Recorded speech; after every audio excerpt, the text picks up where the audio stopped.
I was right before we got on a call. I was speaking to my younger cousin. He's 10 years younger than I am. We were playing Fortnite together. And I usually interact with him because when I speak to him, I realize that there is a whole world out there that I have just never wrapped my head around.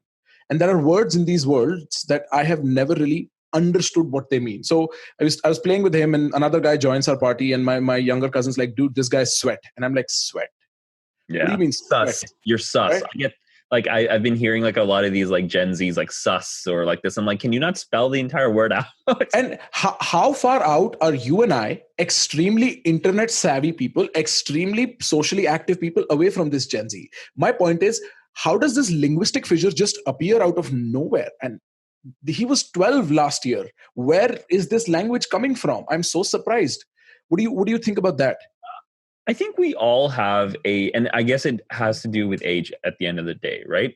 Um, we all have our generations, and we have, regardless of what you might think about high school or your education, been molded within our age bracket demographic, right? That Mm-hmm. what you're saying, the 11-year-old to 14-year-old. I don't know the specific demographics, but I'm just saying, like Mm-hmm. that generation is adapting, evolving faster, quicker, sooner than all of us, right?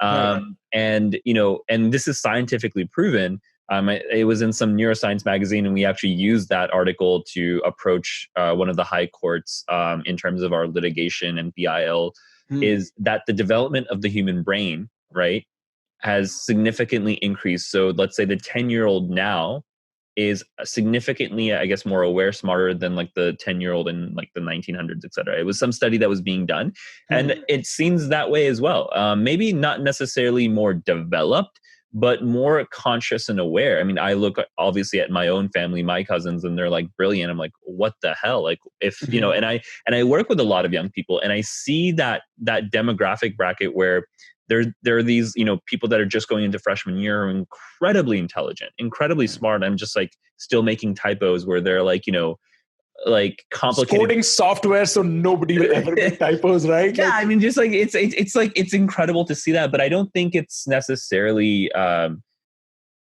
We were going through that, Of course, yeah. we were going through that. Like, I remember, like, I don't know if this is something of your pertinent, but we had cultural fads and like awareness, and maybe it wasn't as being woke as possibly because there were limitations. Coney 2012, you remember that? Oh, I completely remember that. I actually took Yeah. part in it substantially and faced a lot of criticism, Right. regardless. But yeah, I mean, even before that, after that, and not as serious as that either. Not politically, societally that you're engaging, but Right. even in your daily lives, what you're talking about, these words or this, like we still had swag. Like Right. our generation was the one that really YOLO. swag, Right. YOLO, etc. To everyone else, it's like, what the fuck? But Right. here, and that's the same thing that we're happening. So I think that's just that's like, so how you have cultural differences, you won't really catch on. I think these are like, generational differences. And we used to think more so in we're being limited by our older generations, especially like first gen and second gen Indians who, shifted here as Indian Americans. They would have that cultural difference and generational difference. But at the same time, we have it with people that are younger, and that's the test of time. It's always going to happen. That's not going to change. People are going to be adapting, evolving. So I think that's part of society. It's nothing to. I think it isn't prolific in terms of that showcases something. I think that's just how life is and how we interact with culture and society.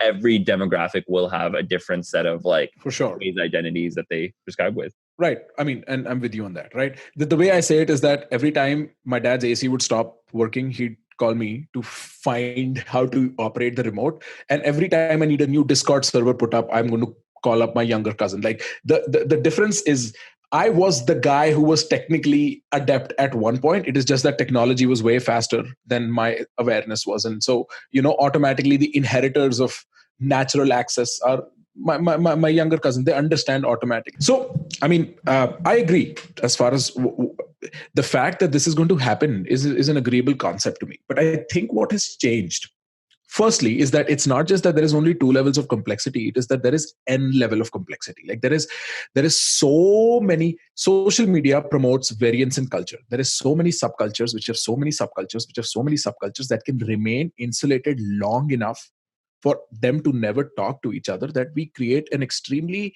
like a very novel kind of a situation. And with that, there is a difference between the people who are relevant to that set of culture and the people who are making laws for these people.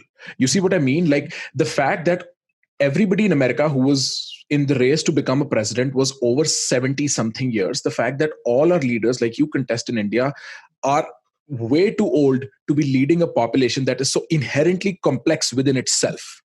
Right? Right. They So have that's no a idea. societal thing, right? It's not a social Right. media thing. I think more so social media has Of course, somewhat, social if media is not built. facilitated. Well, Mhm. I would say if not built bridges, because I think that would be way too nice of a thing to say about it, an optimistic thing. Mhm. I think what it has is shown transparency, because we were always developing subcultures upon subcultures, right?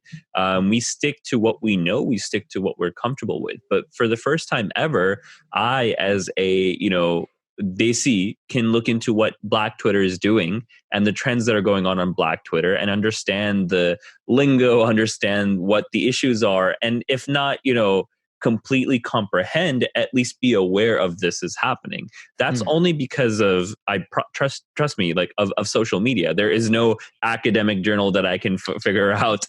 There's no like I couldn't fit into that culture. That's just because of social media and the access and transparency that it's given to you to be Mhm. able to connect what you're saying, these subcultures, but those subcultures already existed. Hmm. Hmm. Let me try and formulate the question a little better. Maybe I did not do justice to that. So I think that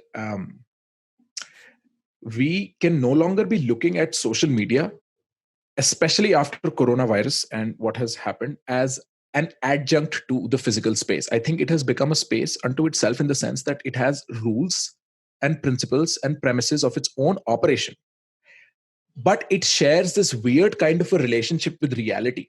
And that because we are not taking this virtual space seriously enough, we are in the middle of way too much confusion in some sense, right? So the general idea being that now these subcultures could bring their communities, no matter how far they were, home, literally, in a sense where they could play with them and never have to go outside. Or like you do, you transcend your in group, you go to these other places and figure stuff out.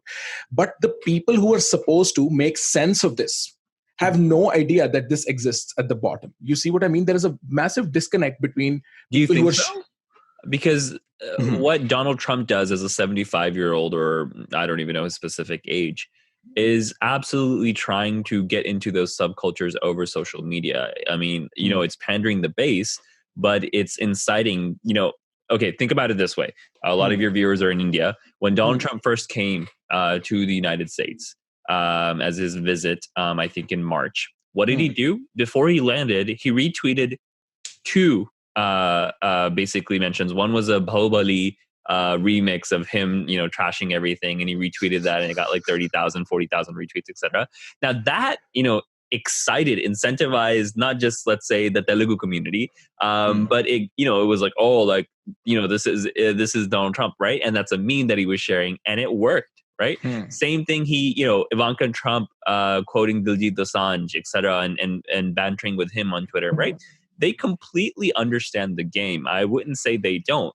Mhm. I think that what you're kind of referring to is Mhm. the natural perspective, because we're so, I think, blindfolded by our own silos on Mhm. these communities that we build, that we think that, um, this generation isn't necessarily understanding it.